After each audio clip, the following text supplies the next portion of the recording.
What's going on, guys? It's your boy Dyllan and welcome back to another Destiny 2 build guide.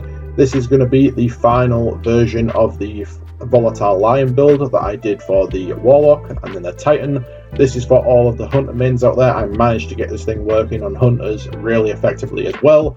And this one is quite unique because the majority of the time you're going to be invisible whilst you're also doing it. So without further ado, let's get straight into it.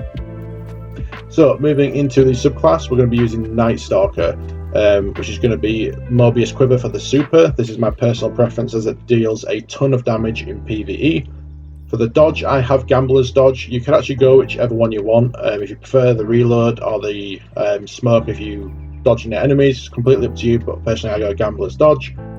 For the jump, again, personal preference, I go triple jump. Then we have Snare Bomb. The grenades, make sure you have Vortex grenades on, and these are insane in PvE. They continually damage enemies and they suck all the enemies towards a grenade. Moving on to the aspects, we have Stylish Executioner, which is defeating a weakened, suppressed or volatile target grants invisibility and true sight. We have Vanishing Step, which is dodging makes you invisible, which is a key part to the build. Invisible and visibility is a very strong part to this build. For the fragments, we have Undermining, your void grenades weaken targets. We have Remnants, which is your lingering grenade effects, aka our Vortex grenade, have increased duration. We have Starvation, which is picking up a Void Breach or an Orb of Power. For us, it's going to be Orbs of Power. It will grant you Devour, which Devour is insanely strong. If you don't know what Devour does, is if you have Devour active, every single kill you get will give you full health and give you grenade energy in return. And it'll also extend the Devour timer. And then finally we have Persistence, which is void buffs applied to you, aka the invisibility and Devour, have increased duration, which for us being on Hunter, for the majority of the time I'm going to be invisible, and we're also going to have Devour active as well when we pick up Orbs of Power. Moving on to the stats for the armor, I would prioritize, for me personally, specifically for PvE, I like to go Resilience and Discipline. The uptime and the grenades in this is pretty much key to the build as well, and then obviously the Resilience stat just so you can tank a little bit more damage in PvE, especially in the harder level content, as I do use this build in the master missions and stuff as well, in the actual higher end game content. So moving on to the armor, I'll go piece by piece, and when we get to the exotic armor piece, I'll explain what it does. So for the helmet, going into the mods, we have two Void Siphon mods. Now, what these do is Rapid Void Weapon Final Blows create an Orb of Power. Now this build isn't quite as grenade heavy as the previous two for the Warlock and the Titan, so it's nice to be able to get the orbs, or the, I don't even know really what to say, how much super energy you get for picking up the orbs in return is greatly increased because we have two of these. Now also we have an Ashes to Assets mod in there. For the gauntlets, we have a Firepower mod, which is your grenade final blows generate orbs of power. We have a grenade kickstart, when your grenade energy is fully expended, you gain grenade energy. And we have Font of Focus, you gain a bonus of discipline while you have any armor charge, and you get armor charges from picking up orbs of power. For the exotic, we have, and I'm going to try and really pronounce this, is it GYRFALCON'S or something like that, which is a chest piece for the NIGHTSTALKER. So your void weapons gain volatile rounds after you emerge from being invisible. Now we're going to be invisible pretty much 24/7 with this build, more or less. So as soon as you dodge, because we have the invisible dodge on, you will then, as soon as you break out of it, you will get volatile rounds for your void weapons, which is the key part to the build, combined with the Fighting Lion. And then, due to other perks and other fragments and stuff we're using, every kill we get to a target that is weakened or suppressed or whatever will go invis as well. Damn it, I didn't even show you the mods in the chest piece. So in the chest piece, I have personally a sniper damage resist because snipers are incredibly annoying. I have harmonic resistance, just reduces incoming void damage. Then I have a charged up mod in here, which increases the number of stacks of armor charge that we can have. Moving on to the boots, we have Void Weapon Surge, which is your void weapons gain a small bonus of damage while you have an armor charge. So obviously there's going to be loads of orbs of power, so we're going to be having plentiful of armor charge. So the extra damage for the void weapons is always nice. And then we have two innovation mods, which is reduces grenade cooldown each time you pick up an orb. I think it's roughly 4 to maybe 5 orbs and you have your entire grenade back, so it's very, very strong. And finally, for the class item, we have two bomber mods, which is reduces grenade cooldown when using your class ability. The uptime on the dodge is pretty much, every 10, 15, 20 seconds. So we're going to be constantly dodging, getting our grenade back. Then finally we have a time dilation, which is your decaying armor charge has a longer duration. Moving over to the weapons, kinetic weapons, use pretty much whatever weapon you want. Personally, I'll go with an SMG. The key weapon to this build is the Fighting Lion. This thing right now is insane. I'm absolutely loving it. I've always been a huge fan of the Fighting Lion anyway, but this season, especially with all the artifact mods and stuff, it's just so much fun to use. Honestly, trust me, use this build, it's so much fun. So the unique perk on this is direct hits do more damage to combatant shields, dealing damage increases reload speed, and rapid final blows against grenade damage targets. So if we damage an enemy with our grenade, for example, and we kill them, it will instantly reload the magazine. As for heavy weapons, make sure you're using a Void Heavy to take advantage of the volatile rounds as well. I would recommend, if you have one, a 900 RPM machine gun. Unfortunately, I don't have one, so I've just gone with a Taipan. And moving on now to the artifact mods. So in here I have a couple of these, the Void authorized mods for Void, and I have the authorized mod for grenades, just so we get cheaper energy usage on our armor, so we can slot more of them in. We have Volatile Flow, which is absolutely amazing for this build. Definitely pick this up. Picking up an Orb of Power grants your Void weapons volatile rounds, so every time we pick up an Orb of Power, we're getting volatile rounds, which is just busted. Shatter Orbs, which is the first time you break a combatant shield with a matching damage type, you create an Orb of Power as well. Bricks from Beyond, defeating a powerful combatant with a Void weapon has a chance to generate heavy ammo for you and your teammates. And then finally, Void Weapon Channeling, which is you gain a temporary bonus to Void weapon damage after you defeat a target with a Void weapon, and that the amount of damage increase you get is increased based on the amount of Void abilities you have fully charged. And that is it for the build. The rest of the video is just going to be basically gameplay of the Defiant Battlegrounds. So thank you so much for watching. Have a nice rest of your day. Peace. We've dealt with Cabal in the EDZ for years, but the Shadow Legion use different tactics. They are even more dangerous, but they care not about honor or glory. Only dominion for the witness.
lies just ahead. Perhaps these Taken sense it, destroy their blights to breach the pyramid.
and we'll transmat them out. The balefires will give you an edge in the fight.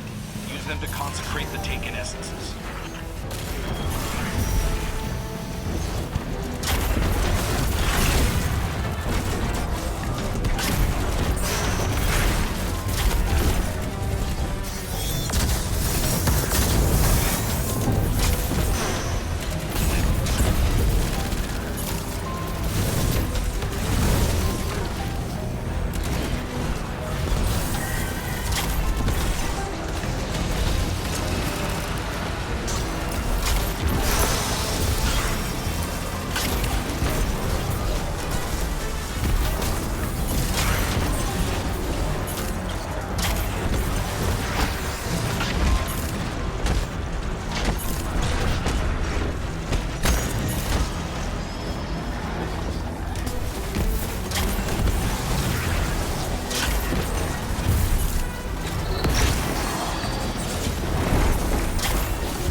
I've picked up some Elixni over the years, just by listening to comms.